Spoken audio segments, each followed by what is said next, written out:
Welcome to AmA Media.2.0. I hope you find here what you were looking for. Thumbs up the video, share and subscribe if you haven't yet. Now let's get it. Enjoy.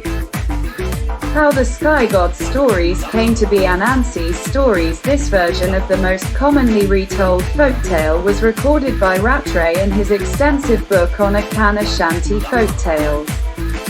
And as the tale generally goes, there were no stories in the world, as they were all held by the sky god Nyame. Anansi wanted Nyame's stories and asked him to give them to him. Nyame did not want to give up his stories, even though the spider insisted he could afford to pay for them. Unconvinced, Nyame then told Anansi that many great kingdoms like Kokofu, Bekwai, and Asumenya tried to buy the stories from him yet could not afford them. He then pondered how Anansi, completely insignificant in comparison, would succeed where they had failed. Anansi, however, was not intimidated and promised he could afford them, asking Nyame their price. As a result, Nyame entertained Anansi's offer, but nevertheless set a high price. Hoping that it would be impossible for Anansi to accomplish the difficult labors that he devised for him, Anansi had to capture 4 of the most dangerous creatures in the world. Namely the python Onini, hornets Mobara, leopard Osebo, and fairy Moesha. Undaunted, clever Anansi promised to bring Nyame those 4 things and even added his own mother Yar and Seer for extra measure. Nyame accepted his offer and advised him to begin his journey, so Anansi set about putting his schemes into motion. First, Anansi went to his family and told them about his plan, including Yar and Seer.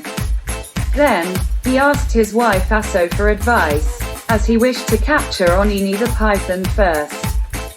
Aso advised him to cut a branch from a palm tree and gather some string creeper vines. Anansi returned with them, and Aso told him to take them to the river where Onini lived nearby. Pretending to argue with her to draw the python's attention, Anansi agreed with her plan and took them. He then pretended to debate with her in an imaginary argument about the length of Onini's body while he headed there. Pretending Aso had claimed Onini's body was longer than the branch of a full-grown palm tree. Onini eventually heard Anansi pretending to argue with Aso. So he approached the spider and asked Anansi what he was talking about. Anansi explained and Onini, unaware of Anansi's trickery, quickly agreed to help Anansi prove that he was longer than a palm tree branch. Thus, Anansi told the python to stretch himself beside the branch Anansi had gathered and Onini then did so eagerly, unaware he had fallen into a trap. Anansi then took the string creeper vines he had gathered and tied up Onini completely.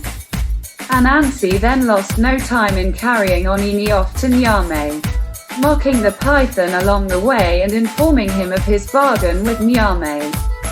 Triumphant, Anansi soon arrived and presented Onini to Nyame. The sky god acknowledged Anansi's accomplishment but reminded him that he still had other challenges, imagining in secret that Anansi would fail. Next, Anansi returned home to Aso and informed her of what he had accomplished, deciding to capture the Mobara hornets next. He asked her for advice, and his wife owed, telling him to find a gourd and fill it with water.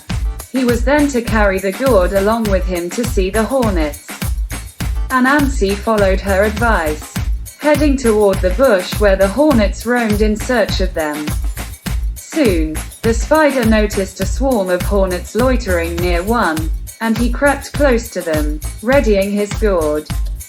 Anansi then sprinkled some of his water at the Mobara hornets, careful to save some for himself.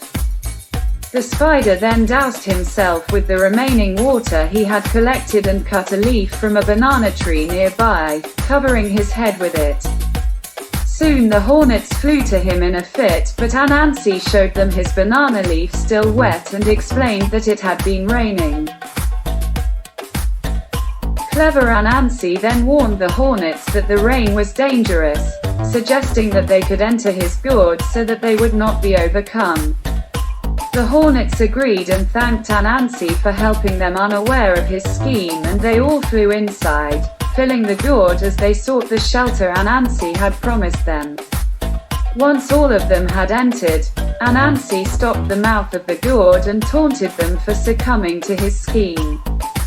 The spider told him of his plan to trade him to the sky god for his stories and took the hornets to Nyame.